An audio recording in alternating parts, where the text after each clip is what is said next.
Kakinada JNTU ఎదురుగా గల LB Nagar వద్ద శ్రీ లక్ష్మీ గణపతి ఆలయ అభివృద్ధి సంఘం ఆధ్వర్యంలో శ్రీ గణపతి నవరాత్రి మహోత్సవాలు ఘనంగా నిర్వహిస్తున్నారు. ఈ సందర్భంగా ఆలయం వద్ద ప్రత్యేకంగా ఏర్పాటు చేసిన భారీ పందిరిలో భారీ గణపతి విగ్రహాన్ని ప్రతిష్ఠించి పూజలు చేశారు. పెద్ద సంఖ్యలో తరలివచ్చిన భక్తులు శ్రీ లక్ష్మీ గణపతి స్వామివారిని దర్శించి పూజలు చేశారు. ఆలయానికి విచ్చేసే భక్తులకు ఎలాంటి అసౌకర్యం కలగకుండా ఆలయ కమిటీ క్యూ లైన్లను ఏర్పాటు చేసి త్వరితగతిన దర్శనం కల్పించి తీర్థ ప్రసాదాలు అందిస్తున్నారు.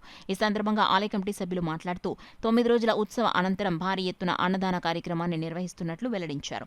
కార్యక్రమంలో ఆలయ committee president Vasa Parameswararao, secretary Kambampati Yedukondalu, vice president Guttula Simhachalam, Lakshminarayana, Venkateswararao Yedukondalu తదితరులు పాల్గొన్నారు.